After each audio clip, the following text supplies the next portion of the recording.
ਕੁੜੀ ਕੁਆਲੀਫਾਈ ਕਰਦੀ ਹੈ, ਉਹਦੀ ਐਡਮਿਸ਼ਨ ਹੋ ਸਕਦੀ ਹੈ, ਮੁੰਡੇ ਦੀ ਨਹੀਂ ਹੋ ਸਕੀ, ਮੁੰਡਾ ਇਸ ਕਰਕੇ ਖਰਚਾ ਕਰ ਦੇਵੇ। ਜਦੋਂ ਤੁਸੀਂ ਸੰਬੰਧ ਕੋਈ ਵਿਆਹ ਹੀ ਰਿਸ਼ਤਾ ਹੀ ਇਸ ਤਰੀਕੇ ਨਾਲ ਬਣਾਓਗੇ ਤਾਂ ਉਹਦਾ ਨਤੀਜਾ ਤਾਂ ਵੈਸੇ ਇਹੀ ਨਿਕਲਣਾ।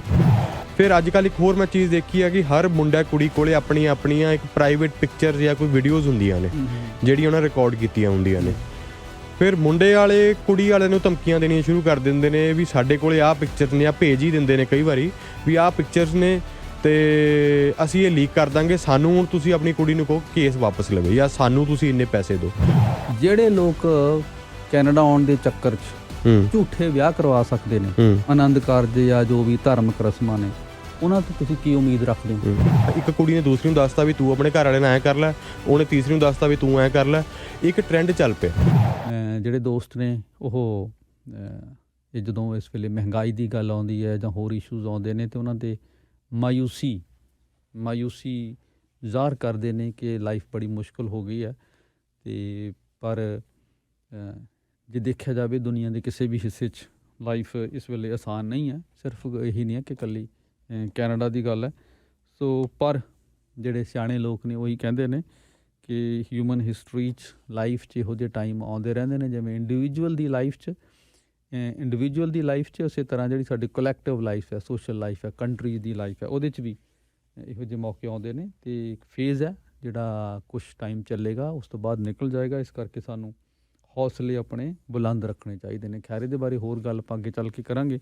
ਫਿਲਹਾਲ ਜਿਹੜਾ ਸਾਡਾ ਅੱਜ ਦਾ ਇੱਕ ਵੱਡਾ ਟੌਪਿਕ ਹੈ, ਜਿਹਦੇ ਬਾਰੇ ਮੈਂ ਸ਼ੁਰੂ 'ਚ ਇਸ਼ਾਰਾ ਕੀਤਾ ਸੀ ਕਿ ਤਰ੍ਹਾਂ ਦੀਆਂ ਜੋ ਪ੍ਰੋਬਲਮਸ ਸਾਨੂੰ ਇਸ ਕਮਿਊਨਿਟੀ 'ਚ ਅਸੀਂ ਇਨਵੈਂਟ ਕਰ ਰਹੇ ਹਾਂ। ਬੇਸਿਕਲੀ ਪ੍ਰੋਬਲਮਸ ਤਾਂ ਨਹੀਂ ਸੀ, ਇਹ ਅਸੀਂ ਆਪ ਸਹੇੜੀਆਂ ਨੇ ਜਾਂ ਇਨਵੈਂਟ ਕੀਤੀਆਂ ਨੇ।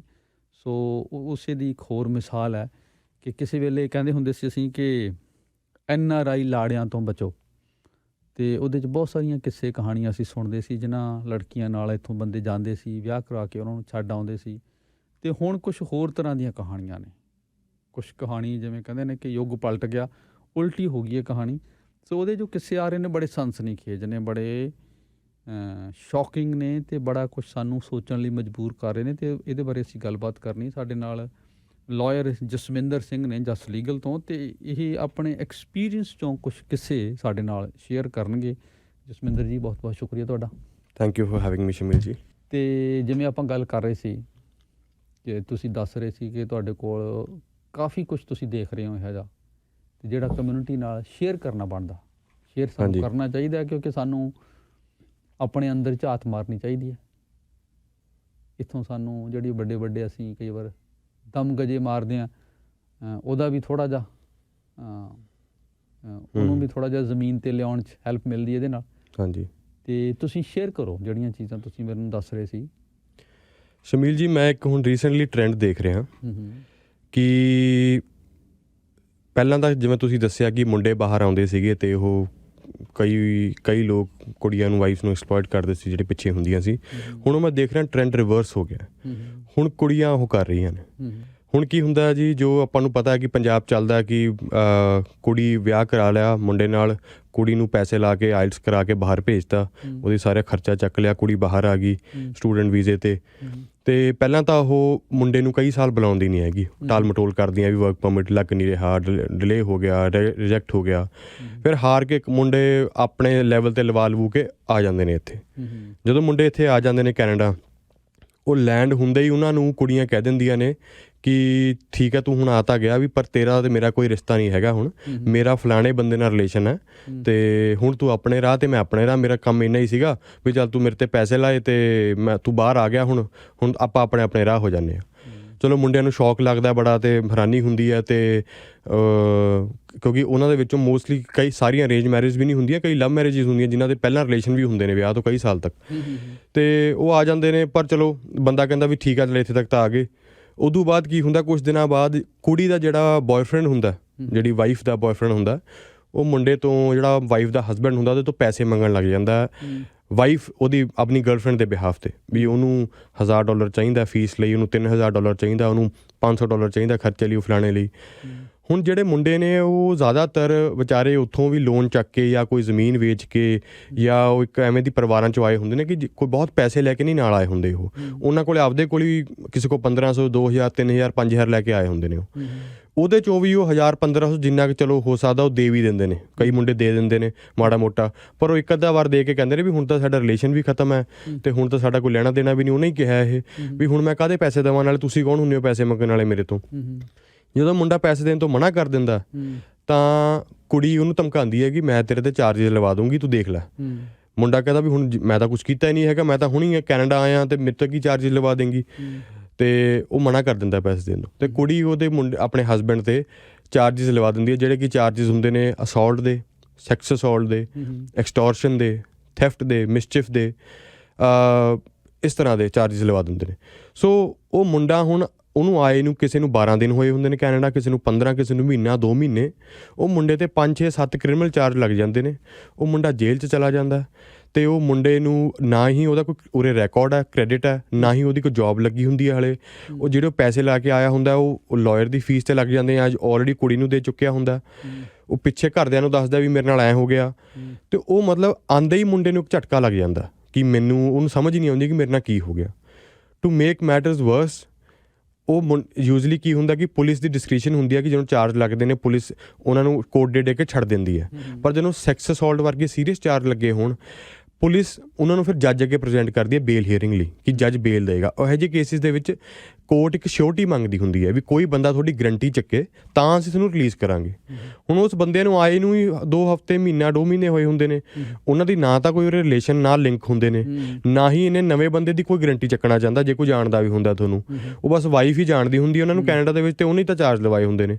ਸੋ ਕਈ ਐਵੇਂ ਦੇ ਬੰਦੇ ਨੇ ਜਿਹੜੇ ਕਈ ਮਹੀਨਿਆਂ ਤੋਂ ਜੇਲ੍ਹ ਦੇ ਵਿੱਚ ਬੈਠੇ ਨੇ ਜਸਟ ਬਿਕੋਜ਼ ਉਹ ਨਵੇਂ ਨੇ, ਉਹਨਾਂ ਕੋਲੇ ਕੋਈ ਗਰੰਟੀ ਸ਼ੋਰਟੀ ਚੱਕਣ ਵਾਲਾ ਬੰਦਾ ਨਹੀਂ ਹੈਗਾ ਤੇ ਬੇਲ ਕਰਾਉਣ ਵਾਲਾ ਬੰਦਾ ਨਹੀਂ ਹੈਗਾ, ਕੇਸ ਚੱਲੀ ਜਾ ਰਹੇ ਨੇ ਤੇ ਉਹ ਕਹਿੰਦੇ ਵੀ ਅਸੀਂ ਕੁਝ ਕੀਤਾ ਹੀ ਹੈ ਨਹੀਂ। ਅੱਛਾ ਜਸਵਿੰਦਰ ਜੀ, ਇਹ ਜਿਹੜੀ ਸਾਰੀ ਤੁਸੀਂ ਮੈਨੂੰ ਕਹਾਣੀ ਸੁਣਾਈ ਹੈ, ਜੇ ਕੋਈ ਇੱਕ ਅੱਧੀ ਘਟਨਾ ਹੁੰਦੀ, ਕੋਈ ਆਈਸੋਲੇਟਡ ਕੋਈ ਘਟਨਾ ਹੁੰਦੀ, ਸ਼ਾਇਦ ਆਪਾਂ ਇਸ 'ਤੇ ਗੱਲ ਨਾ ਕਰਦੇ, ਪਰ ਇਹ ਗੱਲ ਆਪਾਂ ਤਾਂ ਕਰ ਰਹੇ ਹਾਂ ਜਿਵੇਂ ਤੁਸੀਂ ਮੈਨੂੰ ਦੱਸ ਰਿਹਾ ਸੀ ਕਿ ਇਹ ਕੋਈ ਇੱਕ ਕਹਾਣੀ ਨਹੀਂ ਹੈ, ਹਾਂਜੀ, ਇੱਕ ਪੈਟਰਨ ਹੈ। ਇਸੇ ਪੈਟਰਨ ਦੇ ਉੱਤੇ ਮਲਟੀਪਲ ਕਹਾਣੀਆਂ ਤੇ ਤੁਸੀਂ ਦੱਸ ਰਹੇ ਸੀ ਦੇਖੀਆਂ। ਹਾਂਜੀ, ਮਤਲਬ ਇਹ ਇੱਕ ਅੱਧੀ ਨਹੀਂ, ਮੈਂ ਵੀ 1-2 ਜਦੋਂ ਮੇਰੇ ਕੋਲੇ ਮੈਂ ਸਟੋਰੀਆਂ ਸੁਣਦਾ ਸੀਗਾ ਤਾਂ ਮੈਨੂੰ ਕੋਈ ਇੰਨਾ ਨਹੀਂ ਲੱਗਿਆ, ਪਰ ਜਦੋਂ ਮੈਂ 20-25-30 ਬੰਦਿਆਂ ਤੋਂ ਸੇਮ ਸਟੋਰੀ ਸੁਣੀ, ਮਤਲਬ ਐਗਜ਼ੈਕਟਲੀ ਸੇਮ, ਮਤਲਬ ਮੈਂ ਵੀ ਹੈਰਾਨ ਹੋ ਗਿਆ ਕਿ ਇਹ ਬੰਦੇ ਕਿਤੇ ਕੋਈ ਸਕੀਮ ਨਾਲ ਤਾਂ ਨਹੀਂ ਮੇਰੇ ਕੋਲ ਆ ਰਹੇ ਜਾਂ ਮੈਨੂੰ ਦੱਸ ਰਹੇ ਸਟੋਰੀਆਂ, ਪਰ ਉਹ ਐਕਚੁਅਲ 'ਚ ਇਹੀ ਸਟੋਰੀਜ਼ ਨੇ। ਫਿਰ ਮੈਨੂੰ ਲੱਗਿਆ ਵੀ ਇਹਦਾ ਟਰੈਂਡ ਚੱਲ ਪਿਆ ਕਿ ਹੁਣ ਕੁੜੀਆਂ, ਜਿਵੇਂ ਇੱਕ ਕੁੜੀ ਨੇ ਦੂਸਰੀ ਨੂੰ ਦੱਸਤਾ ਵੀ ਤੂੰ ਆਪਣੇ ਘਰ ਵਾਲੇ ਨਾਲ ਐਂ ਕਰ ਲੈ, ਉਹਨੇ ਤੀਸਰੀ ਨੂੰ ਦੱਸਤਾ ਵੀ ਤੂੰ ਐਂ ਕਰ ਲੈ, ਇੱਕ ਟਰੈਂਡ ਚੱਲ ਪਿਆ। ਤੇ ਇਹ ਮੈਨੂੰ ਕਾਫੀ ਮਤਲਬ ਚਿੰਤਾ ਹੋਈ ਇਸ ਟਰੈਂਡ ਤੋਂ ਕਿ ਇਹ ਤਾਂ ਹੁਣ ਆਪਾਂ ਆਪਣੀ ਕਮਿਊਨਿਟੀ ਕਿੱਧਰ ਜਾ ਰਹੀ ਹੈ, ਕਿਸ ਡਾਇਰੈਕਸ਼ਨ ਵੱਲ ਜਾ ਰਹੀ ਹੈ। ਸੋ ਇਹ ਸੁਣ ਕੇ ਮੈਨੂੰ ਬੜਾ ਜ਼ਿਆਦਾ, ਤਾਂ ਆਪਾਂ ਇਹ ਗੱਲ ਸ਼ੇਅਰ ਕੀਤੀ ਤੇ ਆਪਾਂ ਇਸ ਬਾਰੇ ਅੱਜ ਗੱਲ ਕਰ ਰਹੇ ਹਾਂ। ਤੇ ਮੈਂ ਨਹੀਂ ਕਹਿੰਦਾ ਵੀ ਸਾਰੇ ਐਲੀਗੇਸ਼ਨ ਝੂਠੇ ਹੋਣਗੇ, ਠੀਕ ਹੈ ਜੀ, ਸੱਚਾ ਵੀ ਹੋ ਸਕਦਾ ਐਲੀਗੇਸ਼ਨ। ਸਾਰੇ ਕੇਸਿਸ ਡਿਸਪੋਜ਼ ਆਫ ਨਹੀਂ ਹੋਏ, ਕੁਝ ਕੇਸਿਸ ਡਿਸਪੋਜ਼ ਆਫ ਹੋ ਚੁੱਕੇ ਨੇ, ਕੁਝ ਕੇਸਿਸ ਹਾਲੇ ਡਿਫਰੈਂਟ ਸਟੇਜਿਸ 'ਤੇ ਚੱਲ ਰਹੇ ਨੇ ਹਾਲੇ ਕੋਰਟ ਦੇ ਵਿੱਚ। ਸੋ ਮੈਂ ਨਹੀਂ ਕਹਿੰਦਾ ਵੀ ਉਹ ਸਾਰੇ ਐਲੀਗੇਸ਼ਨ ਝੂਠੇ ਨੇ ਜਾਂ ਸਾਰੇ ਐਂ ਕਰਦੇ ਨੇ, ਪਰ ਐਲੀਗੇਸ਼ਨ ਕਿਸੇ 'ਤੇ ਲਾਉਣਾ, ਤਕਰੀਬਨ ਹਰ ਕੇਸ ਦੇ ਵਿੱਚ ਕੋਈ ਪ੍ਰੂਫ ਨਾ ਦੇਣਾ, ਜਸਟ ਇੱਕ ਸਟੇਟਮੈਂਟ ਹੈ, ਕੋਈ ਪ੍ਰੂਫ ਨਹੀਂ ਦਿੱਤਾ ਕਿਸੇ ਨੇ ਹਾਲੇ ਤੱਕ ਜਿੰਨਾ ਮੈਂ ਦੇਖਿਆ। ਕੱਲ੍ਹ ਨੂੰ ਕਈ ਬੰਦੇ ਬਰੀ ਵੀ ਹੋ ਜਾਣੇ, ਜਾਂ ਫਿਰ ਇਨ ਦਾ ਮੀਨ ਟਾਈਮ ਜਦੋਂ ਕੇਸ ਚੱਲਦਾ ਕੁੜੀ ਦੇ ਪਰਿਵਾਰ ਵਾਲਿਆਂ ਨੇ ਇੰਡੀਆ 'ਚ ਮੁੰਡੇ ਦੇ ਪਰਿਵਾਰ ਵਾਲਿਆਂ ਤੋਂ ਪੈਸੇ ਮੰਗਣੇ ਸ਼ੁਰੂ ਕਰ ਦੇਣੇ ਵੀ ਸਾਨੂੰ ਪੈਸੇ ਦੇ ਦਿਓ, ਸਾਡੀ ਕੁੜੀ ਕੇਸ ਵਾਪਸ ਲੈ ਲੇਗੀ। ਇਹ ਸਾਰਾ ਫਿਰ ਹੌਲੀ ਇੰਡੀਕੇਟ ਕਰਦਾ ਵੀ ਇਹ ਚੀਜ਼ ਇੱਕ ਸੋਚੀ ਸਮਝੀ ਸਾਜ਼ਿਸ਼ ਵੀ ਹੈ, ਤੇ ਇੱਕ ਇਹ ਝੂਠੇ ਸਿਰਫ ਕੁਝ ਇੱਕ ਪੈਸੇ ਕਮਾਉਣ ਲਈ ਜਾਂ ਆਪਣੀ ਇੱਕ ਸਟੇਟਸ ਪੱਕਾ ਕਰਨ ਲਈ ਇਹ ਚੀਜ਼ ਕੀਤੀ ਗਈ ਸੀਗੀ। ਦੇਖੋ ਇਹ ਸਾਰੇ ਕਿੱਸਿਆਂ ਦੇ ਪਿੱਛੇ ਜਿਹੜੀ ਇੱਕ ਚੀਜ਼ ਤਾਂ ਮੈਨੂੰ ਲੱਗਦੀ ਹੈ ਕਿ ਇਹ ਜਿਹੜੇ ਇਸ ਤਰ੍ਹਾਂ ਦੇ ਵਿਆਹ ਨੇ, ਇਹਨਾਂ ਦੀ ਫਾਊਂਡੇਸ਼ਨ ਹੀ ਗਲਤ ਹੈ। ਬਿਲਕੁਲ 100%, ਕਿਉਂਕਿ ਇਹ ਵਿਆਹ ਹੀ ਜਿਸ ਤਰੀਕੇ ਨਾਲ ਹੁੰਦੇ ਨੇ, ਇਹ ਆਪਾਂ ਨੂੰ ਪਤਾ ਹੀ ਹੈ, ਆਪਣੀ ਕਮਿਊਨਿਟੀ 'ਚ ਇਹ ਗੱਲਾਂ ਚੱਲਦੀਆਂ ਨੇ ਕਿ ਕੁੜੀ ਕੁਆਲੀਫਾਈ ਕਰਦੀ ਹੈ, ਉਹਦੀ ਐਡਮਿਸ਼ਨ ਹੋ ਸਕਦੀ ਹੈ, ਮੁੰਡੇ ਦੀ ਨਹੀਂ ਹੋ ਸਕੀ, ਮੁੰਡਾ ਇਸ ਕਰਕੇ ਖਰਚਾ ਕਰ ਦੇਵੇ। ਜਦੋਂ ਤੁਸੀਂ ਸੰਬੰਧ ਕੋਈ ਵਿਆਹ ਹੀ ਰਿਸ਼ਤਾ ਹੀ ਇਸ ਤਰੀਕੇ ਨਾਲ ਬਣਾਓਗੇ ਤੇ ਉਹਦਾ ਨਤੀਜਾ ਤਾਂ ਵੈਸੇ ਇਹੀ ਨਿਕਲਣਾ। ਪਰ ਇਹ ਫਿਰ ਹੁਣ ਜਿਹੜੇ ਇਸ ਤਰ੍ਹਾਂ ਦੇ ਕਿਸੇ, ਇਹ ਤਾਂ ਚਲੋ 20-25 ਤੇ ਤੁਸੀਂ ਦੱਸਦੇ ਹੋ, ਹਾਂਜੀ, ਤੇ ਤੁਸੀਂ ਜੇ 20-25 ਤੁਸੀਂ ਦੇਖੇ ਨੇ ਤੇ ਅਸਲ ਨੰਬਰ ਤੇ ਬਹੁਤ ਜ਼ਿਆਦਾ ਹੋਏਗਾ। ਹਾਂਜੀ, ਹੋਰ ਲਾਇਰਸ ਜਾਂ ਹੋਰ ਬੰਦਿਆਂ ਕੋਲ ਵੀ ਇਹੋ ਜਿਹੇ ਕੇਸਿਸ ਹੋਣਗੇ ਜਾਂ ਹੋਰ ਬੰਦਿਆਂ ਨੇ ਵੀ ਸਟੋਰੀਆਂ ਸੁਣੀਆਂ ਹੋਣਗੀਆਂ। ਤੇ ਇਹਦੇ 'ਚ ਫਿਰ ਮਤਲਬ ਜਿਹੜੇ ਇਹ ਮੁੰਡੇ ਨੇ ਅਲਟੀਮੇਟਲੀ ਇਹਨਾਂ ਦਾ ਬਣਦਾ ਕੀ ਹੈ? ਫਿਰ ਬਣਦੇ ਆ ਜੀ, ਜੇ ਤਾਂ ਦੇਖੋ ਰਿਪੋਰਟ ਹੋਣਗੇ, ਹਾਂਜੀ, as it is the same for every criminal case. ਜੇ ਤਾਂ ਉਹਦੇ ਵਿੱਚ ਕੋਈ ਪ੍ਰੂਫ ਨਹੀਂ ਨਿਕਲਦਾ, ਕੋਈ ਐਵੀਡੈਂਸ ਨਹੀਂ ਨਿਕਲਦੀ, ਕੱਲ੍ਹ ਨੂੰ ਉਹ ਕੋਰਟ 'ਚੋਂ ਬਰੀ ਹੋ ਜਾਂਦੇ ਨੇ ਜੀ, ਕੇਸ ਖਤਮ ਹੋ ਜਾਂਦਾ। ਕਈਆਂ ਦਾ ਹਾਲੇ ਕੇਸ ਚੱਲ ਰਿਹਾ, ਸੋ ਮੈਂ ਕਹਿ ਨਹੀਂ ਸਕਦਾ ਕਿਉਂਕਿ ਇਹ ਰੀਸੈਂਟ ਮੈਂ ਤੁਹਾਨੂੰ ਦੱਸਿਆ ਵੀ 3-4 ਮਹੀਨੇ ਤੋਂ ਮੈਂ ਟ੍ਰੈਂਡ ਦੇਖਿਆ। ਸੋ ਇੱਕ ਕੇਸ ਨੂੰ ਖਤਮ ਹੋਣ ਲਈ ਥੋੜ੍ਹਾ ਜਿਹਾ ਇਸ ਤੋਂ ਵੱਧ ਟਾਈਮ ਲੱਗ ਜਾਂਦਾ। ਸੋ ਹਾਲੇ ਸਾਰੇ ਕੁਝ ਕੇਸ ਚੱਲ ਰਹੇ ਨੇ। ਸੋ ਜੇ ਉਹ ਨਹੀਂ ਐਵੀਡੈਂਸ ਕੁਝ ਨਿਕਲੇਗੀ, ਕੋਈ ਪ੍ਰੂਫ ਜਾਂ ਕੋਈ ਬੁਨਿਆਦ ਨਹੀਂ ਨਿਕਲੇਗੀ ਉਸ ਸਟੇਟਮੈਂਟ ਦੀ, ਉਹ ਬਰੀ ਹੋ ਜਾਣਗੇ। ਜੇ ਕੁਝ ਪ੍ਰੂਫ ਨਿਕਲ ਕੇ ਆ ਜਾਂਦਾ ਤਾਂ ਕੱਲ੍ਹ ਨੂੰ ਫਿਰ ਉਹ ਦੋਸ਼ੀ ਵੀ ਪਾਏ ਜਾ ਸਕਦੇ ਨੇ। ਪਰ ਜਿਵੇਂ ਮੈਂ ਦੇਖ ਰਿਹਾ ਸਟਾਰਟਿੰਗ ਦੇ ਵਿੱਚ ਕਿ ਹਾਲੇ ਤੱਕ ਮੋਸਟ ਕੇਸਿਸ ਮੈਂ ਕੋਈ ਪ੍ਰੂਫ ਨਹੀਂ ਦੇਖਿਆ। ਅੱਛਾ, ਇਹਨਾਂ ਕੇਸਾਂ ਦੇ ਵਿੱਚ ਇੱਕ ਚੀਜ਼ ਜਿਹੜਾ ਸਮਝਣ ਦੀ ਲੋੜ ਹੈ ਕਿ ਇਹ ਸਾਰੇ ਹੀ ਉਹ ਕੇਸ ਦੇਖੋ, ਵੈਸੇ ਤੇ ਪਰਿਵਾਰਾਂ ਦੇ ਜਿਹੜੇ ਡਿਸਪਿਊਟ ਨੇ ਕਿਤੇ ਵੀ ਹੁੰਦੇ, ਦੁਨੀਆ ਭਰ 'ਚ ਹੁੰਦੇ ਨੇ, ਕੋਈ ਨਵੀਂ ਗੱਲ ਨਹੀਂ। ਬਿਲਕੁਲ। ਪਰ ਜਿੱਥੇ ਆਪਾਂ ਗੱਲ ਕਰ ਰਹੇ ਹਾਂ, ਆਪਾਂ ਕਿਸੇ ਹੋਰ ਕੰਟੈਕਸਟ 'ਚ ਗੱਲ ਕਰ ਰਹੇ ਹਾਂ। ਇੱਥੇ ਕੀ ਇਹ ਸਾਰੇ ਉਹ ਮੈਰਿਜਸ ਹੁੰਦੀਆਂ ਨੇ ਜਿਨ੍ਹਾਂ ਦੇ ਵਿੱਚ ਇਹ ਅਰੇਂਜਮੈਂਟ ਹੁੰਦਾ ਕਿ ਕੁੜੀ ਨੇ ਮਤਲਬ ਆਇਲਸ ਕਰਨ ਤੋਂ ਬਾਅਦ ਜੀ, ਜਿਵੇਂ ਕਿ ਚੱਲਦਾ ਪੰਜਾਬ ਵਿੱਚ, ਕੁੜੀ ਦੀ ਐਡਮਿਸ਼ਨ ਹੋ ਗਈ ਹੈ ਤੇ ਖਰਚਾ ਮੁੰਡੇ ਵਾਲਿਆਂ ਨੇ ਕੀਤਾ। ਇਹ ਉਸ ਤਰ੍ਹਾਂ ਦੇ ਕੇਸ ਨੇ ਸਾਰੇ। ਹਾਂਜੀ, ਜਿੰਨਾ ਮੈਂ ਦੇਖਿਆ ਸਾਰੇ ਉਸੇ ਤਰ੍ਹਾਂ ਦੇ ਕੇਸ ਹੁੰਦੇ ਨੇ ਕਿ ਮੁੰਡੇ ਵਾਲਿਆਂ ਨੇ ਕੁੜੀ ਨੂੰ ਬਾਹਰ ਭੇਜਿਆ ਹੁੰਦਾ ਖਰਚਾ ਕਰਕੇ, ਤੇ ਫਿਰ ਕੁੜੀ ਸਾਰਾ ਕੁਝ ਕਰਦੀ ਹੈ। ਤੇ ਇਸੇ ਕਰਕੇ ਹੀ ਜੇ ਮੁੰਡੇ ਫਿਰ ਦੋਸ਼ੀ ਪਾਏ ਜਾਣਗੇ ਉਹ ਡਿਪੋਰਟ ਹੋ ਜਾਣਗੇ ਜੀ। ਪਹਿਲਾਂ ਉਹਨਾਂ ਨੇ ਕੈਨੇਡਾ 'ਚ ਆਏ, ਕੁਛ ਦਿਨਾਂ ਬਾਅਦ ਜੇਲ੍ਹ 'ਚ ਚਲੇ ਗਏ, ਕੁਛ ਦੇਰ ਜੇਲ੍ਹ 'ਚ ਰਹੇ, ਸਜ਼ਾ ਹੋ ਗਈ, ਬਾਹਰ ਨਿਕਲੇ ਤਾਂ ਬਾਰਡਰ ਸਰਵਿਸ ਨੇ ਡਿਪੋਰਟ ਕਰਤਾ। ਵੈਸੇ ਤਾਂ ਖੈਰ ਅਸੀਂ ਸਾਰੇ ਆਪਣੇ ਕਰਮਾਂ ਦੀ ਸਜ਼ਾ ਹੀ ਭੁਗਤ ਰਹੇ ਹਾਂ, ਕਿਉਂਕਿ ਸਾਰੀ ਜਿਹੜੀ ਬੁਨਿਆਦ ਹੀ ਗਲਤ ਹੈ। ਜਦੋਂ ਤੁਸੀਂ ਜ਼ਿੰਦਗੀ 'ਚ ਪਹਿਲੀ ਗੱਲ ਕੈਨੇਡਾ ਜਾਣ ਨੂੰ ਹੀ ਆਪਣਾ ਇੱਕੋ ਇੱਕ ਟੀਚਾ ਮਿਥ ਲਿਆ, ਤੇ ਫਿਰ ਦੂਸਰਾ ਵੀ ਜੋ ਮਰਜ਼ੀ ਤਰੀਕਾ ਹੋਏ ਅਸੀਂ ਉਸ ਤਰੀਕੇ ਨਾਲ ਪਹੁੰਚਣਾ, ਨਤੀਜੇ ਤਾਂ ਉਸੇ ਦੇ ਨੇ। ਪਰ ਇਹਦੇ 'ਚ ਹੁਣ ਯੰਗ ਲੋਕ ਸਫਰ ਕਰ ਰਹੇ ਨੇ, ਤੇ ਇਹਦੇ 'ਚ ਫਿਰ ਹੁਣ ਮਤਲਬ ਜਿਹੜਾ ਇਹ ਸਾਰੀ ਸਿਚੁਏਸ਼ਨ ਹੈ, ਇਹਦਾ ਸਾਡੇ ਇਹ ਵੈਲਿਊ ਸਿਸਟਮ ਦਾ ਬੜਾ ਵੱਡਾ ਕ੍ਰਾਈਸਿਸ ਹੈ। ਬਿਲਕੁਲ ਜੀ। ਜਿਹੜੀਆਂ ਚੀਜ਼ਾਂ ਮਤਲਬ ਸਾਨੂੰ ਕਿਸੇ ਵੇਲੇ ਬਹੁਤ ਉਪਰੀਆਂ ਲੱਗਦੀਆਂ ਸੀ, ਤੇ ਉਹਨਾਂ ਨੂੰ ਅਸੀਂ ਨਾਰਮਲਾਈਜ਼ ਕਰਤਾ। ਬਿਲਕੁਲ ਉਹੀ ਗੱਲ ਹੈ ਕਿ ਇਹ ਚੀਜ਼ਾਂ ਇੰਨੀਆਂ ਆਮ ਹੋ ਗਈਆਂ ਨੇ, ਤੇ ਆਉਣ ਵਾਲੇ ਟਾਈਮ 'ਚ ਮੇਰੇ ਖਿਆਲ ਹੋਰ ਆਮ ਹੋ ਜਾਣਗੀਆਂ ਕਿ ਜਦੋਂ ਇਹ ਬੰਦੇ ਵੱਡੇ ਹੋਣਗੇ, ਇਹਨਾਂ ਦੇ ਬੱਚੇ ਹੋਣਗੇ ਕੱਲ੍ਹ ਨੂੰ, ਇਹ ਚੀਜ਼ਾਂ ਤਾਂ ਆਪਣੇ ਕਲਚਰ 'ਚ ਐਕਸੈਪਟੇਬਲ ਹੋ ਜਾਣਗੀਆਂ ਕਿ ਜੇ ਉਹ ਕਰ ਰਿਹਾ, ਸਾਰੇ ਕਰ ਰਹੇ ਨੇ, ਤਾਂ ਮੈਂ ਕਿਉਂ ਨਾ ਕਰਾਂ। ਤਾਂ ਇਹ ਚੀਜ਼ ਆਪਾਂ ਕਿਹੜੀ ਡਾਇਰੈਕਸ਼ਨ ਵੱਲ ਜਾ ਰਹੇ ਹਾਂ ਆਪਾਂ ਨੂੰ ਇਹ ਦੇਖਣਾ ਪੈਣਾ, ਕਿਉਂਕਿ ਇਹ ਚੀਜ਼ਾਂ ਐਂ ਸ਼ੁਰੂ ਹੁੰਦੀਆਂ ਨੇ। ਕੀ ਆਪਾਂ ਨੂੰ ਕੈਨੇਡਾ ਆਉਣਾ ਜਾਂ ਕੀ ਆਪਾਂ ਨੂੰ ਕੁਝ ਪੈਸੇ ਕਮਾਉਣਾ ਇਹਦੇ ਥਰੂ, ਇੰਨਾ ਕੁ ਜ਼ਰੂਰੀ ਹੈ ਕਿ ਆਪਾਂ ਇੱਕ ਵਿਆਹ ਜਾਂ ਮੈਰਿਜ ਵਰਗੇ ਰਿਸ਼ਤੇ ਨੂੰ ਬਸ ਇੰਨਾ ਕੁ ਭਾਅ ਲਾਇਆ ਉਹਦਾ ਕਿ ਇੰਨੇ ਕੁ ਪੈਸਿਆਂ 'ਚ ਆਪਾਂ ਇਹਨੂੰ ਮਿੰਟ 'ਚ ਤੋੜ ਦਿੰਦੇ ਹਾਂ ਜਾਂ ਮਿੰਟ 'ਚ ਖ਼ਤਮ ਕਰ ਦਿੰਦੇ ਹਾਂ। ਹਾਲੇ ਤੇ ਅਸੀਂ ਇਹਦੇ ਨਤੀਜੇ ਨਹੀਂ ਦੇਖ ਰਹੇ। ਜਦੋਂ ਇਹਨਾਂ ਨੇ ਅੱਗੇ ਜਾ ਕੇ ਅਗਲੀ ਜਨਰੇਸ਼ਨ 'ਚ ਬਾਹਰ ਨਿਕਲਣਾ, ਬਿਲਕੁਲ, ਉਦੋਂ ਸਾਨੂੰ ਇਹ ਅਹਿਸਾਸ ਹੋਣਾ ਕਿ ਅਸੀਂ ਕੀ ਖੱਟਿਆ ਤੇ ਕੀ ਖਵਾਇਆ ਇੱਥੇ ਆ ਕੇ। ਬਿਲਕੁਲ। ਨਾਲੇ ਫਿਰ ਆਪਾਂ ਕੀ ਹੁੰਦਾ ਜੀ, ਅਗਲੀ ਜਨਰੇਸ਼ਨ ਆ ਜਾਏਗੀ, ਉਹਨਾਂ ਨੇ ਡਿਫਰੈਂਟ ਤਰੀਕੇ ਨਾਲ ਕੁਛ ਕਰਨਾ ਹੈ, ਜੋ ਸਿੱਖਿਆ ਹੋਏਗਾ, ਮਾਂ ਬਾਪ ਤੋਂ ਦੇਖਿਆ ਹੋਏਗਾ। ਫਿਰ ਆਪਾਂ ਇਹਨੂੰ ਇਲਜ਼ਾਮ ਲਾ ਦਿੰਦੇ ਹਾਂ ਜੀ ਜ਼ਮਾਨਾ ਬਦਲ ਗਿਆ, ਜਾਂ ਇਹ ਨਵੀਂ ਪਨੀਰੀ ਹੈ ਤਾਂ ਤੇਜ਼ ਹੈ, ਜਾਂ ਇਹ ਕੈਨੇਡਾ ਹੈ, ਜਾਂ ਇਹ ਕਿਸੇ ਹੋਰ ਚੀਜ਼ 'ਤੇ ਪਾ ਦਿੰਦੇ ਹਾਂ। ਪਰ ਸਭ ਤੋਂ ਪਹਿਲਾਂ ਆਪਾਂ ਨੂੰ ਆਪਣੇ ਆਪ ਦੇ ਅੰਦਰ ਦੇਖਣ ਦੀ ਲੋੜ ਹੈ ਕਿ ਆਪਾਂ ਇਹ ਕੀ ਕਰ ਰਹੇ ਹਾਂ, ਅਤੇ ਮੈਰਿਜ ਵਰਗੇ ਇੱਕ ਰਿਸ਼ਤੇ ਨੂੰ ਆਪਾਂ ਕਿਵੇਂ ਉਹਨੂੰ ਇੱਕ ਫਰੋਡੂਲੈਂਟ ਬਿਜ਼ਨਸ ਟ੍ਰਾਂਜੈਕਸ਼ਨ ਬਣਾ ਕੇ ਰੱਖਿਆ ਹੋਇਆ। ਓਨੈਸਟ ਬਿਜ਼ਨਸ ਟ੍ਰਾਂਜੈਕਸ਼ਨ ਵੀ ਨਹੀਂ, ਫਰੋਡੂਲੈਂਟ ਬਿਜ਼ਨਸ ਟ੍ਰਾਂਜੈਕਸ਼ਨ ਬਣਾਇਆ ਹੋਇਆ, ਟੋਟਲ ਫਰਾਡ ਬਣਾਤਾ। ਤੇ ਜਸਵਿੰਦਰ ਜੀ, ਤੁਸੀਂ ਹੁਣ ਕਹਾਣੀਆਂ ਸ਼ੇਅਰ ਕੀਤੀਆਂ ਨੇ ਬਹੁਤ ਸਾਰੀਆਂ ਮੇਰੇ ਕੋਲ, ਜਿਹੜੇ ਮੈਸੇਜਸ ਨੇ ਉਹਨਾਂ ਦੇ ਵਿੱਚ ਇੱਕ ਮੈਸੇਜ ਹੈ, ਕਹਿੰਦੇ ਨੇ ਕਿ ਆਸਟ੍ਰੇਲੀਆ 'ਚ ਵੀ ਸੇਮ ਚੀਜ਼ ਚੱਲ ਰਹੀ ਹੈ। ਓਕੇ। ਤੇ ਇੱਕ ਹੋਰ ਇੰਟਰਸਟਿੰਗ ਮੈਸੇਜ ਹੈ, ਕਿਸੇ ਨੇ ਲਿਖਿਆ ਕਿ ਮੇਰੀ ਵਾਈਫ ਨੂੰ ਵੀ ਇੱਕ ਲੇਡੀ ਨੇ ਇਹ ਟ੍ਰੇਨਿੰਗ ਦੇਣ ਦੀ ਕੋਸ਼ਿਸ਼ ਕੀਤੀ ਕਿ ਤੂੰ ਫਰਾਈਡੇ ਈਵਨਿੰਗ ਨੂੰ ਨਾ 911 ਕਾਲ ਕਰ ਦੇਣੀ ਆ। ਅੱਛਾ। ਤੇ ਫਿਰ ਉਹ ਵੀਕਐਂਡ ਤੇ ਬੰਦ ਰਹੇਗਾ, ਤੇ ਇੰਨੇ 'ਚ ਉਹਦੀ ਅਕਲ ਟਿਕਾਣੇ ਆ ਜਾਏਗੀ। ਮੰਡੇ ਤੱਕ ਬੇਲ ਨਹੀਂ ਹੁੰਦੀ ਕਈ ਵਾਰੀ ਫਿਰ। ਹਾਂਜੀ। ਸੋ ਮਤਲਬ ਇਹ ਇੱਕ ਕਿਸਮ ਦਾ ਇਹੋ ਜਿਹਾ ਇਹ ਇੱਕ ਨਵੀਂ ਤਰ੍ਹਾਂ ਦਾ ਇਹ ਕਲਚਰ ਬਣ ਰਿਹਾ, ਜਿਹੜਾ ਸਾਨੂੰ ਐਜ਼ ਏ ਕਮਿਊਨਿਟੀ, ਇਹ ਤਾਂ ਚਲੋ ਜਿਹੜੀ ਇਹਨਾਂ ਕਹਾਣੀਆਂ ਦਾ ਤਾਂ ਕੀ ਨਿਕਲਦਾ ਇਹ ਤੇ ਇਹ ਜਾਣਨ, ਪਰ ਜਦੋਂ ਇਹ ਟਰੈਂਡ ਇੰਨਾ ਫੈਲ ਜਾਏ ਤੇ ਇਹਦੇ ਇੰਨੇ ਵਿਕਟਮ ਹੋ ਜਾਣ ਤੇ ਇੰਨਾ ਇਹ ਸਾਰਾ ਕੁਛ ਕਾਮਨ ਹੋ ਜਾਏ, ਤੇ ਉਹਦੇ ਨਾਲ ਪੂਰੀ ਕਮਿਊਨਿਟੀ ਨੂੰ ਤੇ ਇਹ ਸੋਚਣਾ ਬਣਦਾ ਕਿ ਅਸੀਂ ਕਿਸ ਪਾਸੇ ਨੂੰ ਜਾ ਰਹੇ ਹਾਂ। ਬਿਲਕੁਲ ਜੀ, ਬਿਲਕੁਲ। ਤੇ ਹੋਰ ਕੀ ਹੁੰਦਾ ਜੀ, ਫਿਰ ਇਹ ਗੱਲ ਇੱਥੇ ਨਹੀਂ ਮੁੱਕਦੀ ਹੈਗੀ, ਗੱਲ ਇਸ ਤੋਂ ਅੱਗੇ ਵੱਧ ਜਾਂਦੀ ਹੈ। ਫਿਰ ਕੀ ਹੁੰਦਾ, ਤੁਹਾਨੂੰ ਚਾਰਜਿਸ ਲੱਗ ਜਾਂਦੇ ਨੇ। ਕੁੜੀ ਦੇ ਪਰਿਵਾਰ ਵਾਲੇ ਇੰਡੀਆ 'ਚ ਮੁੰਡੇ ਦੇ ਪਰਿਵਾਰ ਵਾਲੇ ਨਾਲ ਸੈਟਲਮੈਂਟ ਕਰਨ ਦੀ ਕੋਸ਼ਿਸ਼ ਕਰਦੇ ਨੇ ਵੀ ਸਾਨੂੰ ਇੰਨੇ ਪੈਸੇ ਦੇ ਦਿਓ, ਜਾਂ ਅਸੀਂ ਇੰਨੇ ਪੈਸੇ ਵਿਆਹ 'ਤੇ ਲਾਏ ਸੀ ਜਾਂ ਜੋ ਵੀ, ਉਹ ਸਾਨੂੰ ਵਾਪਸ ਮੋੜ ਦਿਓ, ਜਾਂ ਉਸ ਤੋਂ ਐਕਸਟਰਾ ਵੀ ਸਾਡੀ ਕੁੜੀ ਚਾਰਜਿਸ ਵਾਪਸ ਲੈ ਲੇਗੀ। ਹੁਣ ਮੈਂ ਬਾਰ-ਬਾਰ ਆਪਣੇ ਕਲਾਇੰਟਸ ਨੂੰ, ਜਾਂ ਜਿਹੜੇ ਬੰਦੇ ਮੈਨੂੰ ਕੰਟੈਕਟ ਕਰਦੇ ਨੇ, ਜਾਂ ਮੈਂ ਬਾਰ-ਬਾਰ ਆਪਣੇ ਸੋਸ਼ਲ ਮੀਡੀਆ 'ਤੇ ਮੈਂ ਰੇਡੀਓ 'ਤੇ ਵੀ ਕਿਹਾ, ਹੁਣ ਮੈਂ ਦੁਬਾਰਾ ਕਹਿ ਰਿਹਾ ਵੀ ਸਭ ਨੂੰ ਪਤਾ ਲੱਗ ਜੇ ਗੱਲ ਕਿ ਕ੍ਰਿਮੀਨਲ ਚਾਰਜਿਸ ਜਦੋਂ ਇੱਕ ਵਾਰ ਲੱਗ ਜਾਣ ਕਿਸੇ ਬੰਦੇ 'ਤੇ, ਤਾਂ ਜਿਹੜਾ ਬੰਦਾ ਕੰਪਲੇਨੈਂਟ ਹੁੰਦਾ, ਜਿਵੇਂ ਕਿ ਵਾਈਫ ਹੈ, ਜੇ ਉਹਨੇ ਹਸਬੈਂਡ ਦੇ ਖਿਲਾਫ ਲਵਾਏ ਨੇ, ਤਾਂ ਉਹ ਵਾਈਫ ਵਾਪਸ ਨਹੀਂ ਲੈ ਸਕਦੀ ਚਾਰਜਿਸ। ਇਹ ਕ੍ਰਿਮੀਨਲ ਲਾਅ ਦਾ ਪ੍ਰਿੰਸੀਪਲ ਹੁੰਦਾ ਕਿ ਜਦੋਂ ਇੱਕ ਵਾਰ ਤੁਸੀਂ ਜਿਹੜਾ ਕ੍ਰਾਈਮ ਹੈ ਤੁਸੀਂ ਸੁਸਾਇਟੀ ਦੇ ਅਗੇਂਸਟ ਕਮਿਟ ਕਰਦੇ ਹੋ, ਸੋ ਜਦੋਂ ਇੱਕ ਵਾਰੀ ਤੁਹਾਡੇ 'ਤੇ ਚਾਰਜਿਸ ਲੱਗ ਗਏ, ਫਿਰ ਸਿਰਫ ਜੱਜ ਜਾਂ ਸਰਕਾਰੀ ਵਕੀਲ ਜਿਹਨੂੰ ਆਪਾਂ ਕਰਾਊਨ ਅਟਰਨੀ ਕਹਿੰਦੇ ਆ ਕੈਨੇਡਾ ਦੇ ਵਿੱਚ, ਉਹਨਾਂ ਕੋਲੇ ਪਾਵਰ ਹੁੰਦੀ ਹੈ ਚਾਰਜਸ ਨੂੰ ਡੀਲ ਕਰਨ ਦੀ, ਛੋਟਾ ਚੇਂਜ ਕਰਨ ਦੀ ਜਾਂ ਵਿਡਰਾਅ ਕਰਨ ਦੀ। ਉਹ ਕੁੜੀ ਨਹੀਂ ਚਾਰਜ ਵਾਪਸ ਲੈ ਸਕਦੀ। ਇਸ ਝਾਂਸੇ 'ਚ ਆ ਕੇ ਕਾਫੀ ਲੋਕ ਮੈਂ ਦੇਖਿਆ ਪੈਸੇ ਦੇ ਵੀ ਦਿੰਦੇ ਨੇ, ਉਹ ਤੋਂ ਬਾਅਦ ਫਿਰ ਚਾਰਜਸ ਵਾਪਸ ਨਹੀਂ ਹੁੰਦੇ ਤਾਂ ਉਹ ਫਿਰ ਲਟਕਦੇ ਰਹਿੰਦੇ ਨੇ। ਤਾਂ ਇਹ ਮੈਂ ਦੁਬਾਰਾ ਕਹਿ ਰਿਹਾ ਵੀ ਚਾਰਜਸ ਨਹੀਂ ਵਾਪਸ ਹੁੰਦੇ। ਪਹਿਲੀ ਗੱਲ ਤਾਂ ਟ੍ਰਾਂਜੈਕਸ਼ਨ ਹੀ ਇਲੀਗਲ ਹੈ ਕਿਸੇ ਨੂੰ ਪੈਸੇ ਦੇਣਾ ਸੈਟਲਮੈਂਟ ਕਰਨ ਲਈ, ਪਰ ਇਸ ਝਾਂਸੇ 'ਚ ਆ ਕੇ ਦੇਣਾ ਕਿ ਚਾਰਜਸ ਵਾਪਸ ਹੋ ਜਾਣਗੇ ਉਹ ਵੀ ਨਹੀਂ ਹੁੰਦਾ। ਸੋ ਉਹ ਕਦੇ ਵੀ ਨਾ ਕੀਤਾ ਜਾਵੇ। ਦੂਸਰੀ ਗੱਲ ਹੈ ਜੀ, ਕੁੜੀ ਵਾਲੇ ਤਾਂ ਐਵੇਂ ਸਟਾਰਟ ਕਰਦੇ ਨੇ। ਫਿਰ ਅੱਜ ਕੱਲ੍ਹ ਇੱਕ ਹੋਰ ਮੈਂ ਚੀਜ਼ ਦੇਖੀ ਹੈ ਕਿ ਹਰ ਮੁੰਡਾ ਕੁੜੀ ਕੋਲੇ ਆਪਣੀਆਂ ਇੱਕ ਪ੍ਰਾਈਵੇਟ ਪਿਕਚਰ ਜਾਂ ਕੋਈ ਵੀਡੀਓਜ਼ ਹੁੰਦੀਆਂ ਨੇ ਜਿਹੜੀਆਂ ਉਹਨਾਂ ਰਿਕਾਰਡ ਕੀਤੀਆਂ ਹੁੰਦੀਆਂ ਨੇ। ਫਿਰ ਮੁੰਡੇ ਵਾਲੇ ਕੁੜੀ ਵਾਲੇ ਨੂੰ ਧਮਕੀਆਂ ਦੇਣੀਆਂ ਸ਼ੁਰੂ ਕਰ ਦਿੰਦੇ ਨੇ ਵੀ ਸਾਡੇ ਕੋਲੇ ਆਹ ਪਿਕਚਰ ਨੇ, ਆ ਭੇਜ ਹੀ ਦਿੰਦੇ ਨੇ ਕਈ ਵਾਰੀ ਵੀ ਆਹ ਪਿਕਚਰਸ ਨੇ ਅਤੇ ਅਸੀਂ ਇਹ ਲੀਕ ਕਰ ਦਾਂਗੇ, ਸਾਨੂੰ ਹੁਣ ਤੁਸੀਂ ਆਪਣੀ ਕੁੜੀ ਨੂੰ ਕਹੋ ਕੇਸ ਵਾਪਸ ਲਵੇ ਜਾਂ ਸਾਨੂੰ ਤੁਸੀਂ ਇੰਨੇ ਪੈਸੇ ਦਿਓ। ਹੁਣ ਉਹ ਦੇਖੋ ਜੀ, ਇੱਕ ਮੈਰਿਜ ਦੀ ਕਿੰਨੀ ਇੱਕ ਬੇਇੱਜ਼ਤੀ ਕਰ ਰਹੇ ਨੇ ਕਿ ਹਸਬੈਂਡ ਆਪਣੀ ਵਾਈਫ ਦੀਆਂ ਹੀ ਪਿਕਚਰਸ ਅੱਡ ਲੋਕਾਂ ਨੂੰ ਲੀਕ ਕਰ ਰਿਹਾ, ਇੰਕਲੂਡਿੰਗ ਉਹਦੇ ਪੇਰੈਂਟਸ ਨੂੰ ਲੀਕ ਕਰ ਰਿਹਾ, ਉਹਦੇ ਭਰਾ ਨੂੰ, ਉਹਦੇ ਭੈਣ ਨੂੰ, ਹੋਰ ਦੋਸਤਾਂ ਨੂੰ। ਕਈ ਕਰ ਦਿੰਦੇ ਨੇ, ਕਈ ਧਮਕੀ ਦਿੰਦੇ ਨੇ।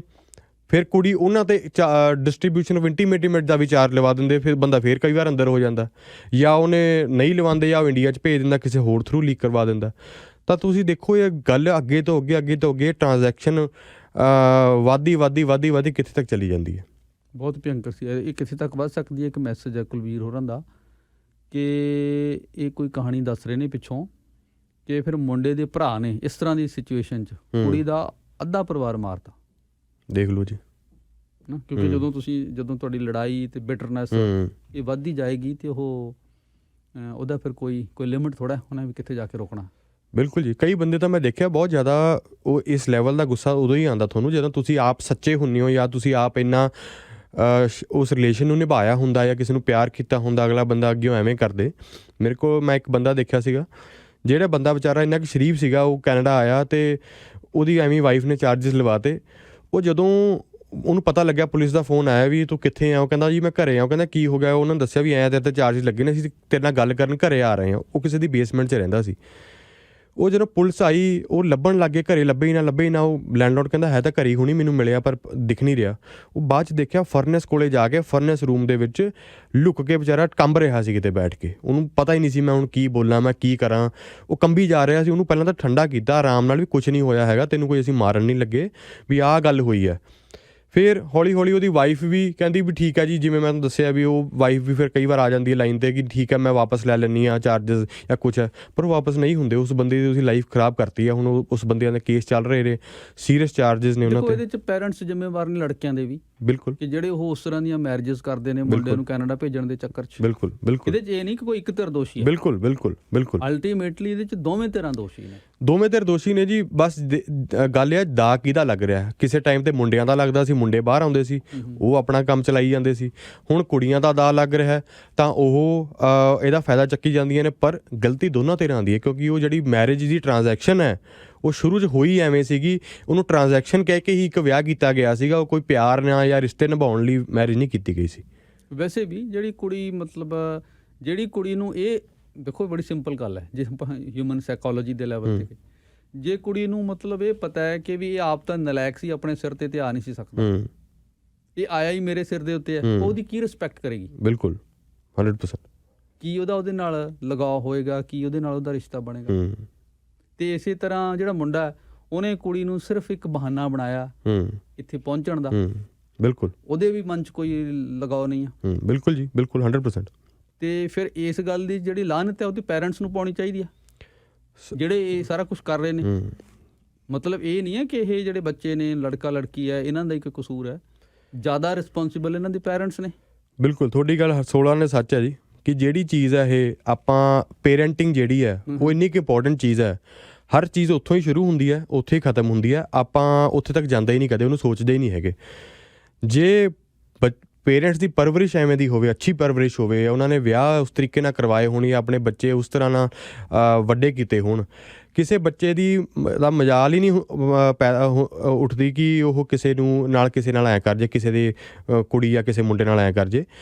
ਜਦੋਂ ਪੇਰੈਂਟਸ ਦੀ ਥਾਪੀ ਹੁੰਦੀ ਹੈ, ਯੂਜਲੀ ਇਹਨਾਂ ਕੇਸਾਂ ਦੇ ਵਿੱਚ ਪੇਰੈਂਟਸ ਦੀ ਵੀ ਥਾਪੀ ਹੁੰਦੀ ਹੈ ਕਿ ਕੋਈ ਨਹੀਂ ਪੁੱਤ ਤੂੰ ਕਰ, ਅਸੀਂ ਦੇਖਾਂਗੇ। ਦੇਖੋ ਇਹ ਜਿਹੜੇ ਮਾਮਲੇ ਨੇ ਇਹ ਤੇ 100% ਪੈਰੈਂਟਸ ਦੇ ਡਿਸੀਜਨ। ਬਿਲਕੁਲ ਔਰ ਇਹਦੇ ਲਈ ਉਹ ਰਿਸਪੌਂਸਿਬਲ ਹਾਂ ਦੋਵੇਂ ਪਾਸੇ, ਇਹ ਹਾਂ ਨਹੀਂ ਕਿ ਹਾਂ ਇਕੱਲੇ ਦੋਵੇਂ ਮੁੰਡੇ ਪਾਸੇ ਦੀ ਵੀ ਤੇ ਕੁੜੀ ਦੇ ਵੀ। ਹੋ ਸਕਦਾ ਜਦੋਂ ਉਹ ਕੁੜੀ ਇੰਡੀਆ 'ਚ ਰਹਿੰਦੀ ਹੋਵੇ ਵਿਆਹ ਕਰਨ ਤੋਂ ਬਾਅਦ, ਹਲੇ ਕੈਨੇਡਾ ਨਾ ਹੀ ਹੋਵੇ, ਉਹ ਪੇਰੈਂਟਸ ਨੂੰ ਤੰਗ ਕਰਦੇ ਹੋਣ ਜਾਂ ਉਹਨੂੰ ਸਿਰਫ ਇੱਕ ਉਹੀ ਦੇਖਦੇ ਹੋਣ ਕਿ ਬਸ ਸਾਡੀ ਬਾਹਰ ਜਾਣ ਦੀ ਟਿਕਟ ਹੈ, ਉਹਨੂੰ ਉਨੀ ਇੱਜ਼ਤ ਨਾ ਦਿੰਦੇ ਹੋਣ, ਜਾਂ ਤਾਂ ਉਹ ਕੁੜੀ ਨੇ ਫਰਸਟ੍ਰੇਸ਼ਨ 'ਚ ਆ ਕੇ ਉਹ ਸਟੈਪ ਚੱਕਦੀ ਹੋਵੇ। ਰੂਟ ਕਾਜ਼ ਕੀ ਆ, ਉਹ ਸਾਰੀਆਂ ਚੀਜ਼ਾਂ ਉੱਥੋਂ ਸ਼ੁਰੂ ਹੁੰਦੀਆਂ ਨੇ ਕਿ ਕੁੜੀ ਦੇ ਮਨ 'ਚ ਵੀ ਕਿਉਂ ਇੰਨਾ ਗੁੱਸਾ ਸੀ ਕਿ ਉਹਨੇ ਆਪਣੇ ਹਸਬੈਂਡ ਦੇ ਖਿਲਾਫ ਇਹੋ ਜਿਹੇ ਚਾਰਜਿਸ ਲਵਾਤੇ। ਅਤੇ ਇਹ ਸਾਰੀ ਗੱਲਾਂ ਪਰਵਰਿਸ਼ ਦੀਆਂ ਨੇ ਜੀ, ਅਤੇ ਪੇਰੈਂਟਿੰਗ ਦੀਆਂ ਗੱਲਾਂ ਨੇ। ਔਰ ਉਹਦੇ 'ਚ ਹੁਣ ਅਗਲਾ ਜਿਹੜਾ ਸਾਡਾ ਫਿਕਰ ਹੈ ਕਿ ਇਹ ਜਿਹੜੀ ਜਨਰੇਸ਼ਨ ਹੈ, ਇਹਦੇ 'ਚ ਫਿਰ ਅਗਲੀ ਜਨਰੇਸ਼ਨ, ਮੈਂ ਕਈ ਵਾਰ ਨਾ ਇਹ ਸੋਸ਼ਲ ਮੀਡੀਆ 'ਤੇ ਦੇਖਦਾ ਵੀਡੀਓਜ਼, ਅਤੇ ਜੋ ਕੁਛ ਉਹ ਲੜਕੀਆਂ ਜਾਂ ਲੜਕੇ ਉਹ ਬੋਲਦੇ ਨੇ, ਉਹ ਕਈ ਵਾਰ ਸੁਣ ਕੇ ਹੈਰਾਨੀ ਹੁੰਦੀ, ਸ਼ਰਮ ਆਉਂਦੀ, ਆਪ ਨੂੰ ਵੀ ਸੁਣਨਾ ਮੁਸ਼ਕਿਲ ਲੱਗਦਾ, ਅਤੇ ਸਵਾਲ ਪੈਦਾ ਹੁੰਦਾ ਵੀ ਇਹ ਕਿੱਥੋਂ ਪੈਦਾ ਹੋਏ ਨੇ। ਕਿ ਸਾਡੇ ਕਲਚਰ 'ਚ ਤਾਂ ਬੜਾ ਮੁਸ਼ਕਿਲ ਸੀ ਵੀ ਇੱਦਾਂ ਦੀਆਂ ਚੀਜ਼ਾਂ ਕੋਈ ਵੀਡੀਓ ਬਣਾ ਕੇ ਸੋਸ਼ਲ ਮੀਡੀਆ 'ਤੇ ਪਾਏ, ਇਸ ਤਰ੍ਹਾਂ ਦੀ ਲੈਂਗੁਏਜ, ਇਹੋ ਜਿਹੀਆਂ ਗੱਲਾਂ। ਸੋ ਹੁਣ ਇਹ ਗੱਲਾਂ ਸਮਝ ਆਉਂਦੀਆਂ ਨੇ ਕਿ ਜਦੋਂ ਹੁਣ ਅਸੀਂ ਆਹ ਦੇਖ ਕੇ ਜਿਸ ਤਰ੍ਹਾਂ ਦਾ ਅਸੀਂ ਕਲਚਰ ਡਿਵੈਲਪ ਕਰ ਲਿਆ, ਸਪੈਸ਼ਲੀ ਇਹ ਫਿਲਮ ਅਤੇ ਮਿਊਜ਼ਿਕ ਕਰਕੇ, ਬਿਲਕੁਲ, ਅਤੇ ਇਹ ਸਾਰਾ ਕੁਛ ਖਤਮ ਹੋ ਰਿਹਾ, ਵੈਲਿਊਜ਼। ਨਾਲੇ ਫਿਰ ਆਪਾਂ ਦੋਸ਼ ਕਿਸੇ ਹੋਰ ਨੂੰ ਨਾ ਦਈਏ, ਸਭ ਤੋਂ ਪਹਿਲਾਂ ਆਪਾਂ ਆਪਣੇ ਅੰਦਰ ਦੇਖੀਏ ਕਿ ਸਾਡੀ ਪੇਰੈਂਟਿੰਗ 'ਚ ਜਾਂ ਸਾਡੇ 'ਚ ਕੋਈ ਕਮੀ ਤਾਂ ਨਹੀਂ ਹੈਗੀ, ਜਾਂ ਸਾਡੀ ਵੈਲਿਊਜ਼ ਦੇ ਵਿੱਚ ਕਿ ਸਾਡੇ ਬੱਚੇ ਅੱਗੇ ਜਾ ਕੇ ਐਂ ਕਰ ਰਹੇ ਨੇ। ਸੰਨੀ ਸਿੰਘ ਇਹ ਲਿਖ ਰਹੇ ਨੇ ਜੀ ਕਿ ਅਸੀਂ ਇਹ ਸਮਝਦੇ ਹਾਂ ਕਿ ਜਦੋਂ ਇਹ ਡੋਰ ਖੋਲ੍ਹੇ ਗਏ ਇਮੀਗ੍ਰੇਸ਼ਨ ਦੇ, ਅਤੇ ਉਦੋਂ ਸਾਨੂੰ ਪਤਾ ਸੀ ਇਹ ਮੈਰਿਜ ਫਰੋਡ, ਫੇਕ ਕਾਲਜ, ਸਾਰਾ ਕੁਛ ਵਧੂਗਾ, ਅਤੇ ਇਸ ਕਰਕੇ ਜਿਹੜੀ ਇਹ ਗੌਰਮੈਂਟ ਇਹਦੇ ਲਈ ਰਿਸਪੌਂਸੀਬਲ ਹੈ। ਅਤੇ ਦਵਿੰਦਰ ਕਹਿੰਦੇ ਨੇ ਇਹ ਜਿਹੜਾ ਇਹਦੇ ਰੋਕਣ ਦਾ ਇੱਕ ਤਰੀਕਾ, ਇਹ ਜਿਹੜਾ ਸਪਾਊਜ਼ਲ ਵੀਜ਼ਾ ਇਹ ਬੰਦ ਕਰ ਦੇਣਾ ਚਾਹੀਦਾ, ਜਦੋਂ ਪਤਾ ਹੈ ਹੁਣ ਇੰਨੇ ਕੇਸ ਹੋ ਰਹੇ ਨੇ, ਹੈ ਨਾ। ਅਤੇ ਅੰਮ੍ਰਿਤ ਲਿਖ ਰਹੇ ਨੇ ਕਿ ਲਾਅ ਇਨਫੋਰਸਮੈਂਟ ਸਿਰਫ ਇੱਕ ਸਾਈਡ ਸੁਣ ਰਹੀ ਹੈ, ਅਤੇ ਕਹਿੰਦੇ ਮੈਨੂੰ ਵੀ ਇਹਨਾਂ ਨੇ ਕੋਈ ਹੁਣੇ ਕਹਾਣੀ ਇਹਨਾਂ ਦੇ ਕੋਲ ਸਾਹਮਣੇ ਆਈ ਹੈ ਮੋਗਾ ਤੋਂ। ਕਹਿੰਦੇ ਜੀ ਇੱਕ ਲੜਕੀ ਸਟੂਡੈਂਟ ਆਈ ਹੈ, ਅਤੇ ਉਹਨੇ ਆਪਣੇ ਉਸੇ ਘਰ 'ਚ ਜਿਹੜਾ ਬੈਚਮੇਟ ਬੋਏ ਸੀਗਾ ਉਹਨੂੰ ਧਮਕਾਇਆ, ਅਤੇ ਇਸੇ ਕਿਸਮ ਦੀਆਂ ਗੱਲਾਂ ਜੋ ਆਪਾਂ ਕਰ ਰਹੇ, ਕਹਿੰਦੇ ਸਾਰੀ ਕਹਾਣੀ ਕਹਿੰਦੇ ਉੱਥੇ ਦੇਖੀ ਹੈ। ਅਤੇ ਸਾਹਿਬ ਧਨੋਆ ਇਹਨਾਂ ਨੇ ਵੀ ਇਹੋ ਜਿਹੀ ਕਹਾਣੀ ਸ਼ੇਅਰ ਕੀਤੀ ਹੈ। 1112 ਇਹਨਾਂ ਨੇ ਵੀ ਥੋੜ੍ਹਾ ਜਿਹਾ ਲੰਬਾ ਲਿਖਿਆ। ਅਮਰਜੀਤ ਧਾਲੀਵਾਲੇ ਵੀ ਕਹਿੰਦੇ ਨੇ ਇਹ ਸਿੰਪਲ ਤਰੀਕਾ ਇਹਦਾ ਇਹ ਹੈ ਕਿ ਇਹ ਜਿਹੜਾ ਇਹ ਵੀਜ਼ਾ, ਸਪਾਊਜ਼ਲ ਵੀਜ਼ਾ, ਇਹ ਬੰਦ ਹੋਣਾ ਚਾਹੀਦਾ। ਕਾਰਤਿਕ ਇਹ ਕਹਿੰਦੇ ਸਿਰਫ ਆਪਣੇ ਪੰਜਾਬ ਵਾਲੀ ਸਾਈਡ ਤੋਂ ਆ ਰਹੇ ਨੇ ਇਹ ਜਿਹੇ ਕੇਸ, ਕਿ ਦੂਜੇ ਕੰਟਰੀ 'ਚੋਂ ਵੀ ਇਸੇ ਤਰ੍ਹਾਂ ਦੇ ਆ ਰਹੇ ਨੇ? ਤੁਹਾਡਾ ਸ਼ਾਇਦ ਨਾਂ ਵਾਹ ਪਿਆ ਹੋਵੇ ਦੂਸਰੇ ਕੰਟਰੀ ਵਾਲਿਆਂ ਦਾ।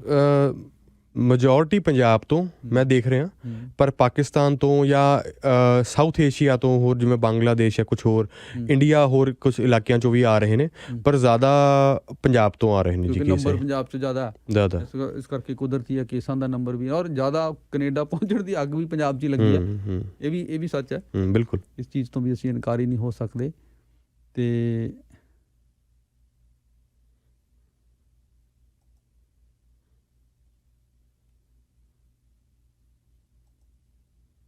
ਔਰ ਕੁਛ ਜਿਹੜੇ TV shows, radio shows, social media platform ਇਹ ਕਹਿ ਰਹੇ ਨੇ ਉਹ ਇਸੇ 'ਤੇ ਉਹਨਾਂ ਦੀ ਦੁਕਾਨ ਚੱਲਦੀ ਇਹੋ ਜਿਹੇ ਝਗੜਿਆਂ 'ਤੇ। ਫਿਰ ਔਰ ਉਹ ਜਿਹੜਾ ਝਗੜੇ 'ਚ ਕਿਵੇਂ ਇੱਕ ਦੂਸਰੇ ਦੀ ਉਹ ਮਿੱਟੀ ਪਲੀਤ ਕਰਦੇ ਨੇ ਆਪਸ 'ਚ, ਜਦੋਂ ਫਿਰ ਲੜਦੇ ਨੇ ਇਹ।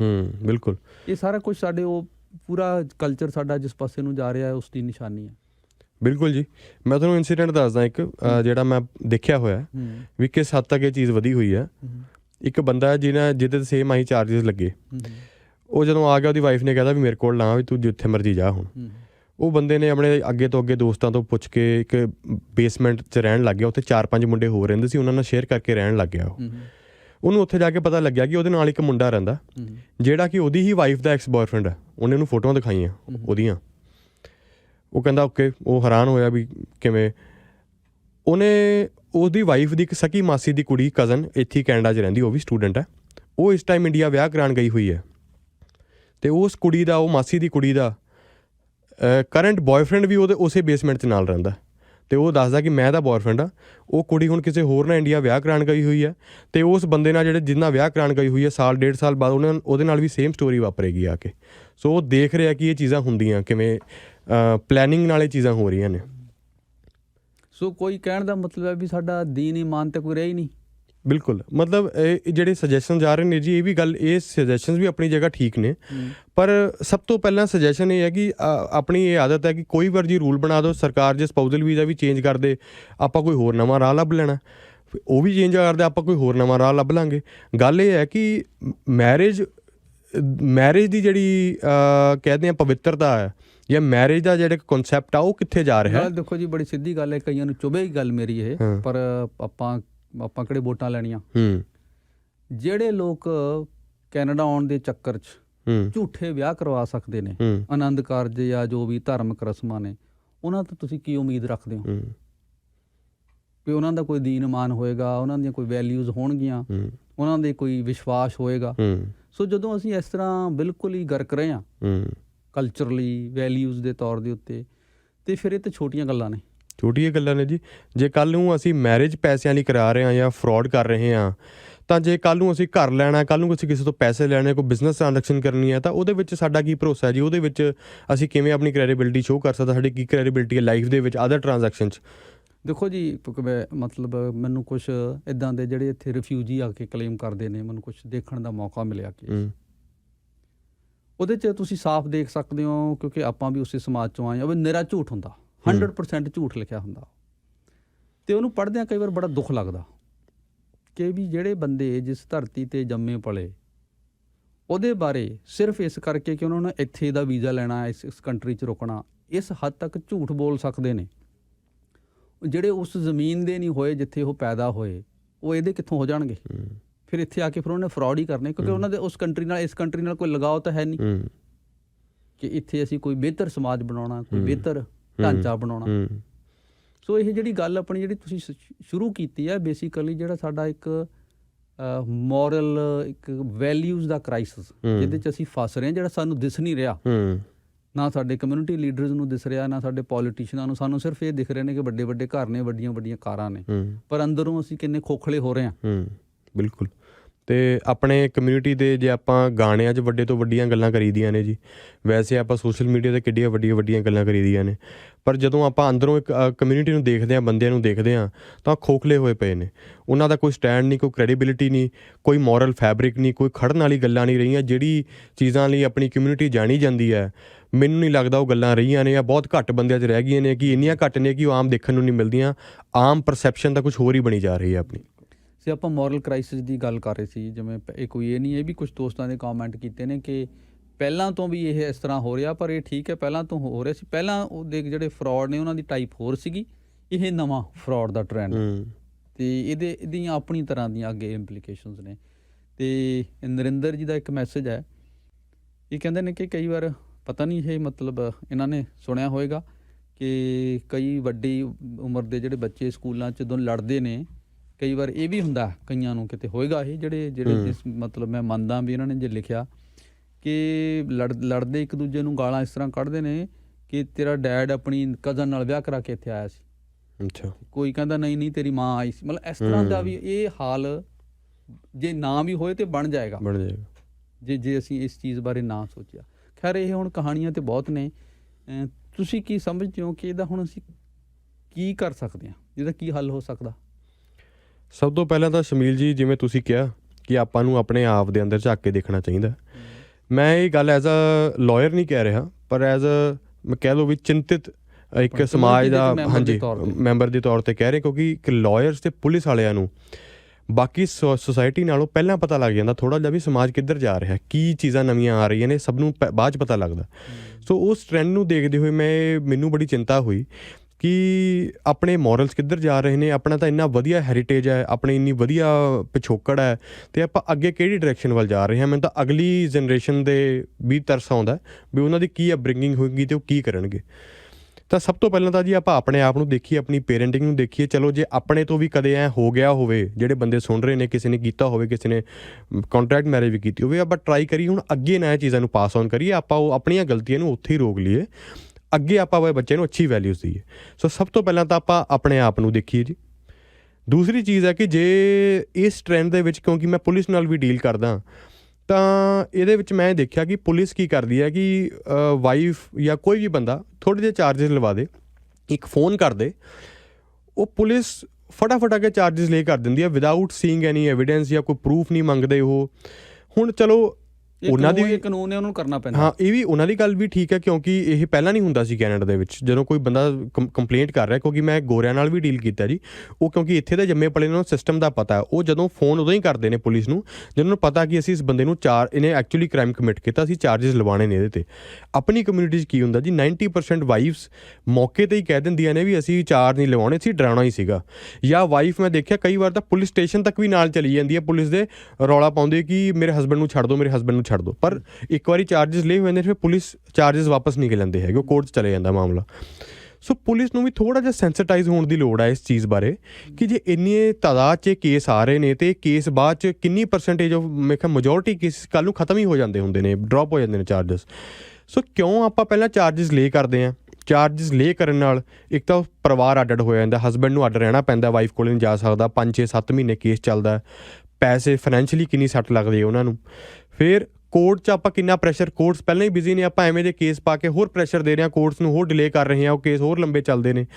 ਜਦੋਂ ਕਿ ਕੱਲ੍ਹ ਨੂੰ ਇਹਨਾਂ ਕੇਸਾਂ ਦੇ ਵਿੱਚ ਮੈਜੋਰਿਟੀ ਕੇਸਾਂ ਦੇ ਵਿੱਚ ਕੁਛ ਨਿਕਲਦਾ ਨਹੀਂ ਤਾਂ ਕੇਸ ਖਤਮ ਹੋ ਜਾਂਦੇ ਨੇ, ਵਾਈਫ ਹੀ ਸਪੋਰਟ ਕਰਨ ਲੱਗ ਜਾਂਦੀ ਹਸਬੈਂਡ ਦੀ ਲੇਟਰ ਔਨ, ਬੱਚੇ ਇਨਵੋਲਵਡ ਹੁੰਦੇ ਨੇ। ਤਾਂ ਕਿਉਂ ਨਾ ਇੱਕ ਤਾਂ ਕੋਈ ਪਾਲਿਸੀ ਬਣਾਈ ਜਾਵੇ, ਜਿਵੇਂ ਡਰੱਗਸ ਦੀ ਇੱਕ ਪਾਲਿਸੀ ਬਣਾਈ ਹੈ ਇਹਨਾਂ ਨੇ ਕਿ ਜਿਹੜੇ ਛੋਟੇ ਪੋਜੈਸ਼ਨ ਆਫ ਡਰੱਗਸ ਹੈ ਉਹਨਾਂ ਨੂੰ ਪ੍ਰੋਸੀਕਿਊਟ ਨਾ ਕੀਤਾ ਜਾਵੇ, ਵੀ ਉਹ ਬੰਦੇ ਸਮਗਲਰ ਨਹੀਂ ਹੈਗੇ, ਉਹ ਅਡਿਕਟਸ ਨੇ, ਉਹਨਾਂ ਦੀ ਅਡਿਕਸ਼ਨ ਨੂੰ ਠੀਕ ਕੀਤਾ ਜਾਵੇ, ਨਾ ਕਿ ਉਹਨਾਂ ਨੂੰ ਜੇਲ੍ਹਾਂ 'ਚ ਪਾਇਆ ਜਾਵੇ।